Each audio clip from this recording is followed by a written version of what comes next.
Hi, welcome back to Christine's Home Affairs. After watching one of my pouch videos, a viewer asked if I had a video to make a boxed bag that's got box corners at the top and bottom. And I do now. So here it is. It's a little bit smaller than I wanted it to be, but we've got box corners at the bottom here. We also have box corners at the top without the zip coming down the side. So I've got plenty of Boxy bags where the zip continues on down the side. This one here finishes right at the very top. I decided to put a little wristlet strap and a tab on the top as well. So let's get straight onto it, shall we? All right, these are all of the pieces that we're going to need for today's project. This is my outer fabric. Now I'm using something that's got quite a bit of stiffness or weight to it. It's got some kind of plastic coating on the back of it. Not that that makes any difference at all.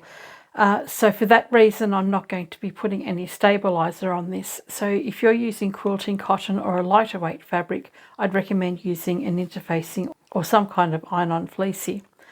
I've got 2 pieces for the outer fabric, 2 pieces for the lining. They are both 8.5 by 7 inches wide. I also have a 10-inch zip. I'm using a 1/2 inch D-ring and a small swivel clip. You can use whatever size you like, but the size of D-ring and swivel clip you use will determine what size fabric you need for your wristlet strap and the little tab.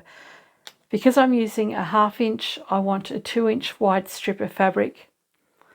If I were using a 1-inch D-ring, then I would want 4 times that width. And rather than cutting up interfacings, I like to use this double-sided fusible. It's called stitch witchery in some countries. It's also called edge tape or a double-sided hemming tape. The first thing you want to do is take your wristlet fabric.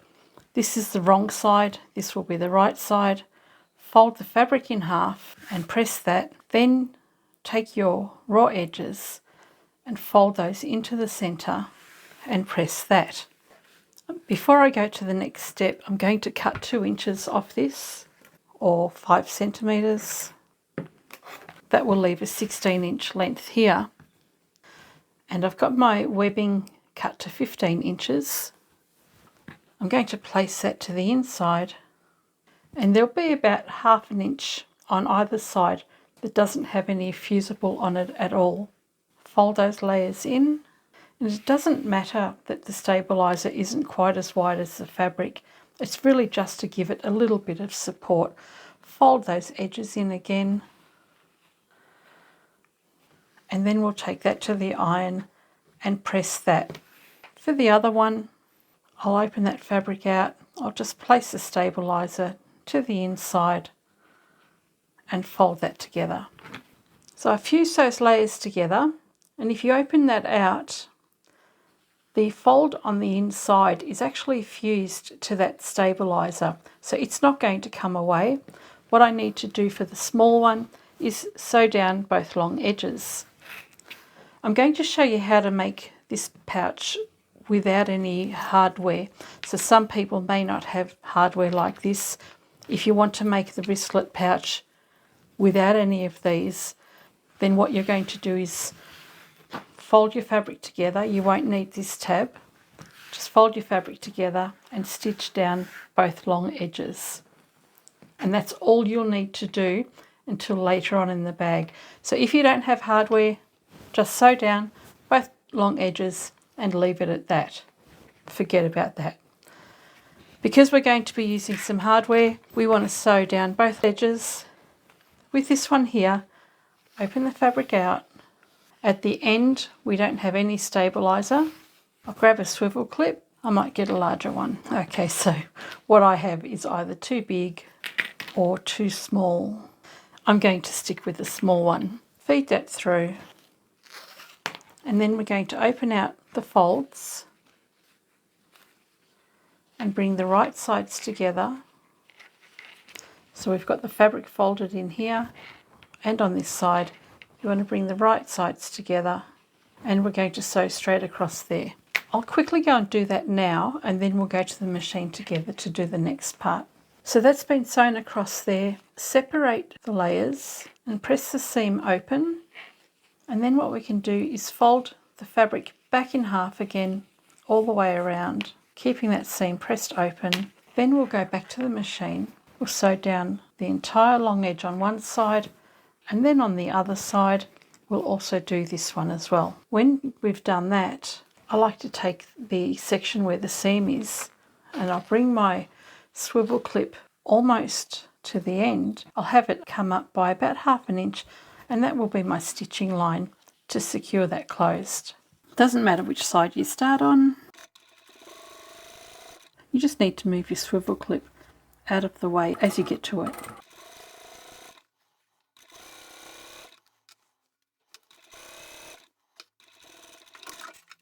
And on the other side we'll do the same.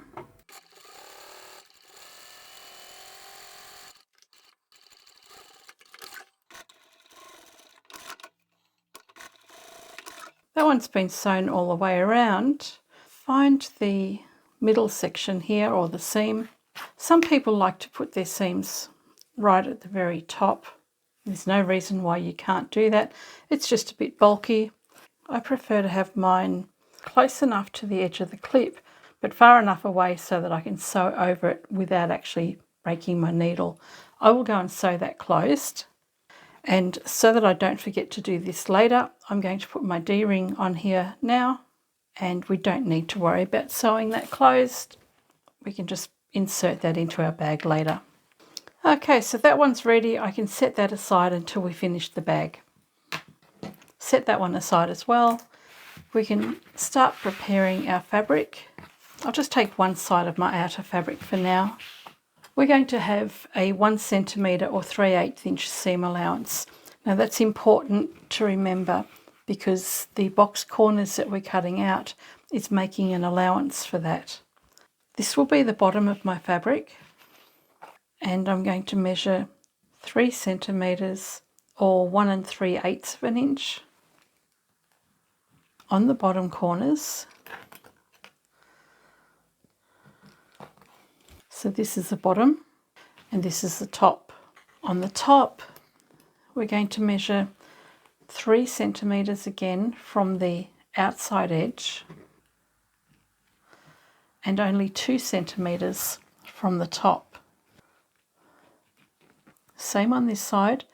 So we've got 3 centimetres on the outside, 2 centimetres from the top. 2 centimetres is about 3/4 of an inch. So the reason that these corners are different is because on the side we've got our 1 centimetre or 3/8 inch seam allowance.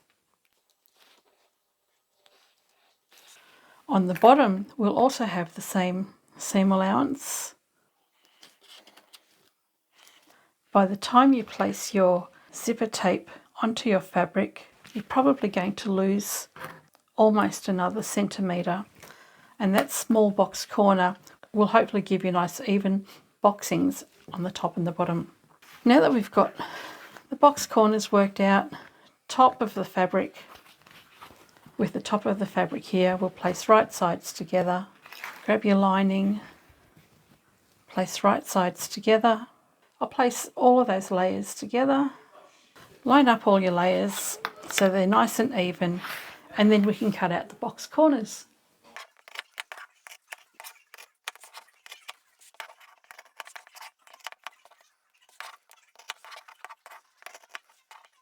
Okay, I'll be using double-sided tape to install my zips.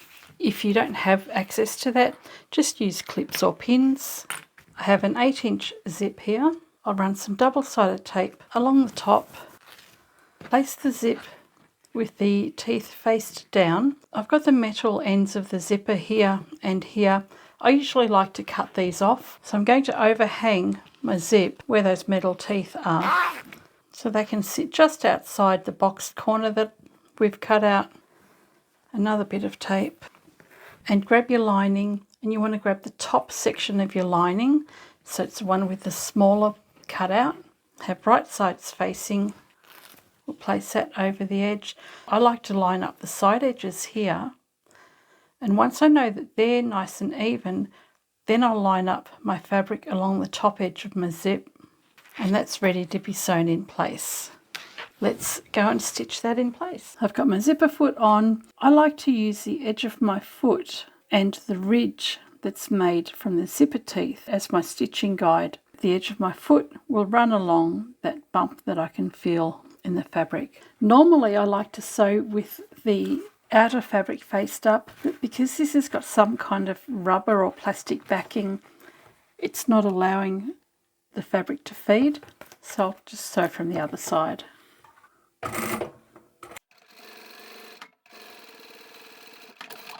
Press the fabric away from the zip on both sides, and then have your lining and your outer fabric lined up behind one another. And we're going to sew a row of top stitching along the top edge of the fabric. Because this is bulky, I like to stitch a little bit further away from the top edge than usual. And I've increased my stitch length from 2.8 to 3.5.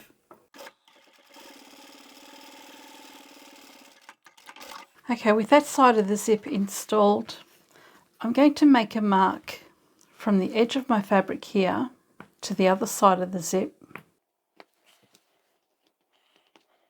And that's where I want the next piece of fabric to line up, making sure I've got the bigger boxed corner cut out at the bottom. I'll bring that one around here. We'll pop some more double-sided tape over the zip there. Fold that over, line up those edges or the marks. And before I go any further, I'm just going to clip this in place, open it out, and double check that that lines up along these two sides. Flip it over and grab your next piece of lining. Once again, I'll line up the sides and then level it off at the top. Let's sew it up. Open your slider when you get to it.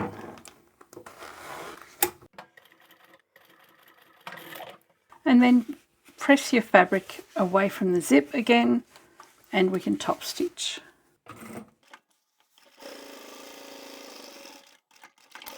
Before we start closing up the bag, we can grab our handles or tabs and place that over the top section where the zip is.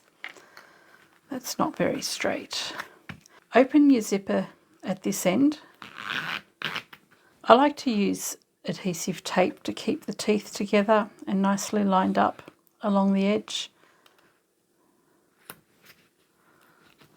So I'll just press that in place. This will help you sew this together better than if you didn't put any tape on there at all. The tab is just going to sit right over the edge of your box corner right here. We can go and sew that in place in a moment. Now, if you don't have hardware at all and you just wanted to make a long wristlet strap, then imagine this to be this long length here. So you've gone and sewn one long length and you've got your raw edges. All you would do is just place your fabric right on the very end there. Your raw edges would sit here and you would have the whole length of your handle sitting out here, and that would become your wristlet strap attached to your bag without the need for hardware. You don't even have to make this with a wristlet strap. You can just put a little tab on there and not have any D-rings at all. So let's place that over here and I'll go and sew that in place now. The tab has been sewn together. This is going to protect the zipper head from coming off now. I've removed the adhesive tape from both sides and I've trimmed that off. So we don't need that excess. It's secured right here. I normally like to leave these on until I finish my boxing. I think for the purpose of this video, I will go and sew this end closed as well, and then I can trim this off. So that's been stitched probably about 1/4 of an inch from the end, and all you need to do is trim that excess off and we can close up our bag. Make sure the D-ring, when you're sewing the top section together, isn't sitting up here. Bring your outer fabric pieces together and your lining pieces. Line up all the side seams. Okay, let's sew up all the side seams, the bottom edge on the outer fabric. On the lining, we're just going to sew from the outside into the centre on both sides, and we'll leave a small opening there for turning through. And don't forget, we've got a 1 centimetre or 3/8 inch seam allowance.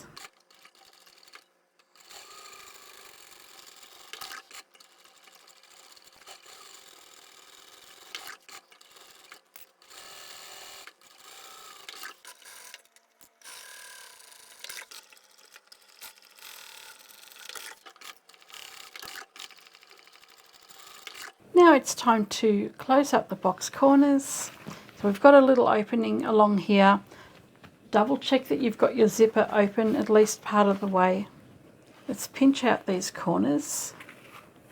So you want the corner and this corner to sit out nicely, and you can either press your seams open or press them in opposite directions. So I like to fold one seam to my left and the other to my right.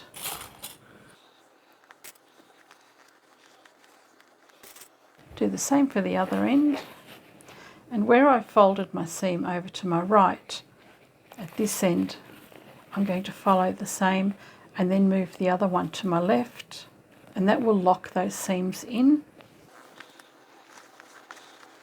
We'll do the same for the lining.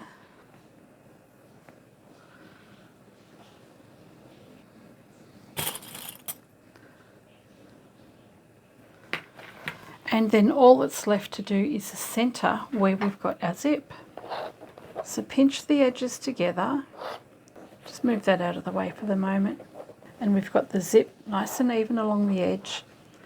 This seam here, I've got it folded over to my left on the other side. So I'm going to bring that across to my left and line up that seam with the centre of my zipper tape. And then I'll get the lining, fold those corners out and lay that nice and flat and line up that seam over your zip as well. So that's sitting nice and flat along the top. And we'll do the same on this end. So this side I've got the seam going to my right. As I said, you can press the seams open if that's what you prefer. Just make sure that seam line lines up with the middle of your zipper tape, and pinch the lining out. Now we can go to the machine, sew across each one of these box corners. So still using a 1 centimetre seam allowance.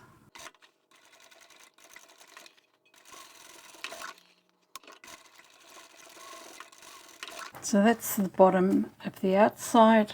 We'll do the middle section, which will become the top of the bag.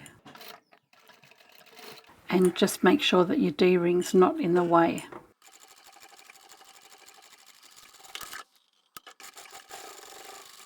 And this is the bottom of our bag for the lining. And we can do the same on the other side.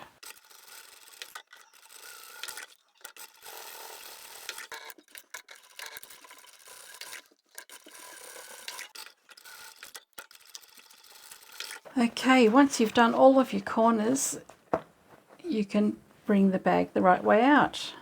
Get in there and open the zip all the way. It'll make it easier for you to pull it through. Poke out those corners, and if you had your seams lined up nicely, then you'll see that that lines up nice and evenly along there and along there. And that's what happens when you butt your seams together in opposite directions. And the same at the top. The side seam will line up with the centre of your zip.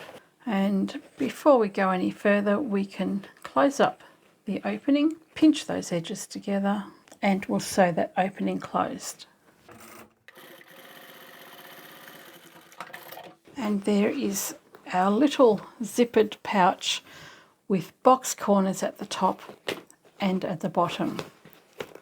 We've got our tab on the end here. You can put a tab on the other side as well if you like, and likewise if you didn't want to have your tab on the side, on the top there, you could easily go and put it in the side seam when you were sewing that closed. If you didn't have hardware and you wanted to make this a little wristlet, you could do that, or you can attach this one. This has ended up a little bit shorter than I would have liked, and also wider across the top. I would have actually preferred this to have been much more narrow. But not to worry, it's perfectly usable like this. So there's the little boxy bag. Now, even though this turned out a little bit smaller than I would have liked it to have been, it's still a perfectly functional bag. Very easy technique for creating box bags on the bottom and on the top. And as long as you remember to make allowances for your seams, you should be right in getting the correct measurements at the top and the bottom. This is a regular dress zip or a number 3 zip. The continuous zips or the number 5 zips that I usually use will actually make this slightly wider at the top, but it's that small an amount that it usually doesn't make much difference. So there you go, boxy bag with the zip finishing at the top corner.